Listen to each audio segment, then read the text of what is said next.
Recent news में Indian government से एक बड़ा इनिशिएटिव आया है जो हमारे बच्चों के फाइनेंशियल फ्यूचर को सिक्योर करने के लिए है।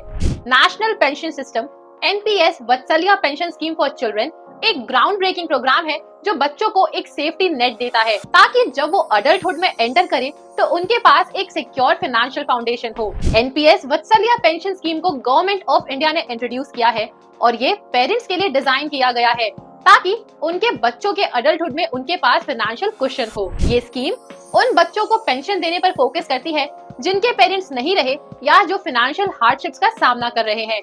इसके थ्रू पेरेंट्स स्ट्रक्चर्ड तरीके से अपने बच्चों के फ्यूचर में इन्वेस्ट कर सकते हैं और छोटी उम्र से ही फाइनेंशियल प्लानिंग की इम्पोर्टेंस समझा सकते हैं। एनपीएस वत्सल्य पेंशन स्कीम के लिए एलिजिबिलिटी काफी सिंपल है। बच्चा 18 साल से छोटा होना चाहिए, बच्चा और पेरेंट दोनों इंडियन सिटीजन होने चाहिए और सब पार्टीज को केवाईसी रिक्वायरमेंट्स फॉलो करनी होगी। स्कीम के लिए जो डॉक्यूमेंट्स रिक्वायर्ड है उनमें माइनर की डेट ऑफ बर्थ प्रूफ जैसे birth certificate, school leaving certificate, matriculation certificate, pan या पासपोर्ट सबमिट करना होता है। गार्डियन को भी केवाईसी डॉक्यूमेंटेशन देना होता है जिसमें आइडेंटिटी और एड्रेस प्रूफ चाहिए जैसे Aadhaar card, driving license, passport, voter ID card, NREGA job card या नेशनल पॉपुलेशन रजिस्टर से कोई डॉक्यूमेंट। गार्डियन का पैन या फिर फॉर्म 60 डिक्लेरेशन भी रिक्वायर्ड होता है रूल 114B के हिसाब से। अगर गार्डियन एनआरआई है या ओसीआई है तो एक एनआरई या फिर एनआरओ बैंक अकाउंट सोलो या जॉइंट माइनर के नाम पर होना चाहिए। विड्रॉल रूल्स की बात करें तो 3 साल बाद एनपीएस वत्सल्य अकाउंट से पार्शियल विड्रॉल्स अलाउड है। एसबीआई पेंशन फंड वेबसाइट के हिसाब से कॉर्पस का 25% तक विड्रॉ किया जा सकता है स्पेसिफिक पर्पसेस के लिए जैसे education, medical treatment for certain illnesses या डिसेबिलिटीज ओवर 75%। बच्चे के 18 साल होने से पहले ये 3 बार तक किया जा सकता है। जब सब्सक्राइबर 18 साल का हो जाता है तो उसके पास फंड्स विड्रॉ करने का ऑप्शन होता है। अगर एक्यूमुलेटेड पेंशन वेल्थ ₹2,50,000 या उससे कम है तो पूरा अमाउंट विड्रॉ किया जा सकता है। अगर सब्सक्राइबर की डेथ हो जाती है तो पूरा कॉर्पस नॉमिनी जो अक्सर गार्डियन होता है उसको ट्रांसफर किया जाता है। अगर गार्डियन की डेथ हो जाती है तो एक नया गार्डियन अपॉइंट किया जाता है फ्रेश केवाईसी प्रोसेस के बाद।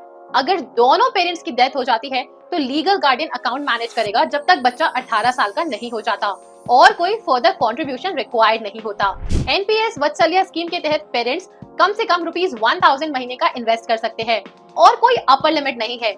इस तरह से बच्चों के लिए डिसिप्लिन सेविंग्स की आदत डेवलप होती है। इस स्कीम में पेरेंट्स को अपने रिस्क टॉलरेंस और फाइनेंशियल ऑब्जेक्टिव्स के हिसाब से कई इन्वेस्टमेंट ऑप्शंस मिलते हैं। Default choice moderate life cycle fund 50% investment equities stocks में जाता है जो मॉडरेट ग्रोथ पोटेंशियल के साथ बैलेंस्ड अप्रोच ऑफर करता है। ऑटो चॉइस ये ऑप्शन एज के हिसाब से ऑटोमेटिकली एडजस्ट होता है और इसमें 3 सब ऑप्शंस है। Aggressive 75% equity with higher risk and higher return potential, moderate 50% equity with medium risk or return, conservative 25% equity with lower risk and lower return, active choice इसमें पेरेंट्स डायरेक्टली डिसाइड कर सकते हैं कैसे फंड्स एलोकेट करना है। ये option flexibility देता है ताकि पेरेंट्स अपने फाइनेंशियल प्लान्स के हिसाब से ऑप्शन चुन सके। अब हम एक एग्जांपल देखते हैं। अगर आप अपने बच्चे के जन्म के महीने से ₹1000 महीने का इन्वेस्ट करते हैं जो हर साल में ₹12,000 होता है और हर साल 10% कंट्रीब्यूशन बढ़ाते हैं तो जब तक बच्चा 18 साल का होता है टोटल इन्वेस्टमेंट ₹5,47,190 हो जाएगी। लगभग 10% के एस्टिमेटेड रिटर्न के साथ ये इन्वेस्टमेंट लगभग ₹7 लाख तक का इंटरेस्ट जनरेट करेगी जिससे टोटल फंड अराउंड ₹12 लाख बन जाएगा। एनपीएस वत्सल्य स्कीम में अकाउंट का कंट्रोल धीरे धीरे पेरेंट या गार्डियन से शिफ्ट होकर बच्चे के पास आता है जब वो 18 साल का हो जाता है। उस समय बच्चे के पास फंड्स विड्रॉ करने, अकाउंट को एनपीएस टियर 1 रेगुलर अकाउंट में कन्वर्ट करने या अपने इन्वेस्टमेंट डिसीजंस लेने का ऑप्शन होता है। अगर बच्चा आपके इन्वेस्टमेंट पैटर्न को फॉलो करना चाहता है और रिटायरमेंट तक हर साल 10% इंक्रीज करता है तो टोटल कॉर्पस ₹15.34 करोड़ तक पहुंच सकता है। एनपीएस रूल्स के हिसाब से इस अमाउंट का 40% ₹6.14 करोड़ एन्युटी स्कीम में लगाना पड़ेगा।